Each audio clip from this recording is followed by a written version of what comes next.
नमस्कार साथियों, ज्ञान स्थली गुरुकुल में आपका बहुत बहुत स्वागत है। साथियों, 69,000 शिक्षक भर्ती में आइटम नंबर 301 कोड नंबर 8 में केस नंबर 21,273 2024 के अंतर्गत माननीय सर्वोच्च न्यायालय में माननीय न्यायमूर्ति दीपांकर दत्ता और माननीय न्यायमूर्ति अगस्टिन जॉर्ज मसीह ने मामले को सुना और मामले को सुनने के बाद उन्होंने क्या निर्देश दिए हैं उस पर एक नज़र डालते हैं। तो चलते हैं आगे की तरफ।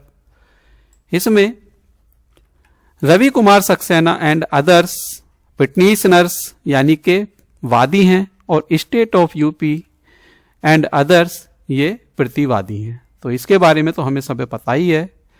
आगे चलते हैं।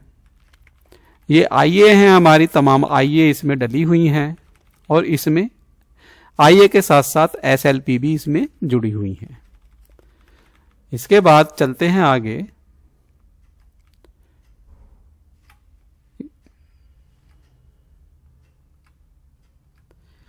इसके बाद फिर जो पिटिशनर्स की तरफ वकील हैं तो वे वकीलों की डिटेल यहां पर दी गई हैं। जैसे डॉक्टर मनीष सिंह भी हैं, ये है ना, सीनियर एडवोकेट हैं ये। तो इसी के साथ साथ आगे ये सभी वकील हैं जो पिटिशनर्स की तरफ से हैं। इतने सारे वकील हैं तो इसमें आरक्षित वर्ग की जीत दिखती नजर आ रही है और आरक्षित वर्ग के साथ साथ सामान्य वर्ग को भी किसी तरह का नुकसान इसमें अभी नहीं दिख रहा है।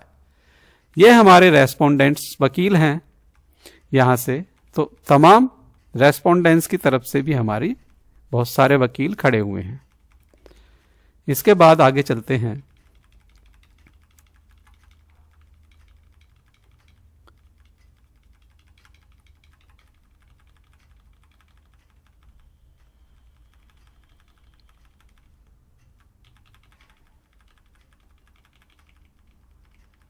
इसमें देखो सबसे मेन चीज यहां आती है, upon hearing the council the court made the following order, है ना।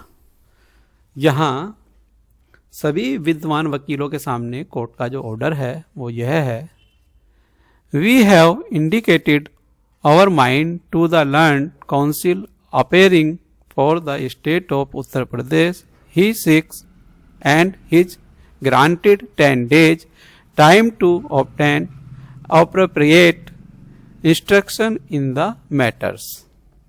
कहने का मतलब यह है, जो 4 फरवरी 2026 के मामले में सुनवाई हुई है तो उसमें सबसे पहला जो बिंदु है वह यह है, न्यायालय ने उत्तर प्रदेश राज्य की ओर से उपस्थित अधिवक्ता को अपना प्रारंभिक दृष्टिकोण संकेतित किया है।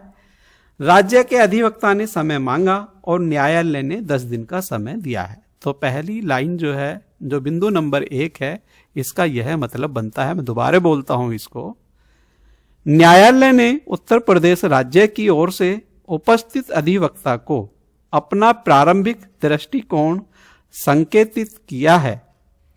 राज्य के अधिवक्ता ने समय मांगा है और न्यायालय ने 10 दिन का समय दिया है। तो 69,000 शिक्षक भर्ती में जो भी कुछ चल रहा है उस पर माननीय सर्वोच्च न्यायालय ने राज्य सरकार को पक्ष रखने के लिए कहा है और राज्य सरकार के अधिवक्ता ने 10 दिन का समय मांगा था इसमें, तो कोर्ट ने अपनी तरफ से 10 दिन का समय इसमें दिया है। इसके बाद दूसरे नंबर के बिंदु पर आते हैं, रीलिस्ट ऑन फरवरी 2026 एट 3:45 पर, यानी कि PM दोपहर बाद, subject to the obtaining orders from the honourable the Chief Justice of India. तो कहने का मतलब यह है, यह मामला 19 फरवरी 2026 को 3:45 बजे पुनः सूचीबद्ध किया जाएगा, बशर्ते कि माननीय भारत के मुख्य न्यायाधीश से आदेश प्राप्त हो जाए। दोबारा मैं बताता हूं, यह मामला 19 फरवरी 2026 को 3:45 बजे पुनः सूचीबद्ध किया जाएगा, बशर्ते कि माननीय भारत के मुख्य न्यायाधीश से आदेश प्राप्त हो जाए। इसके बाद आते हैं तीसरे नंबर की तरफ। तीसरे नंबर में क्या कहा गया है, SLPC number 7250/2025 is detagged from the batch of the petition and be listed before the regular bench।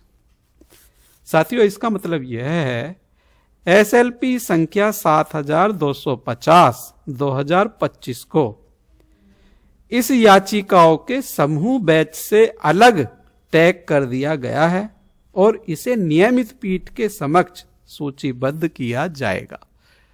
तो जो आपकी 7250/2025 वाली SLP डली हुई है, यह SLP इसके साथ नहीं सुनी जाएगी, इसे रेगुलर बेंच द्वारा सुना जाएगा। तो मैं समझता हूं आप 4 फरवरी 2026 में जो कोर्ट द्वारा निर्देश दिया गया है उसको आप समझ गए होंगे।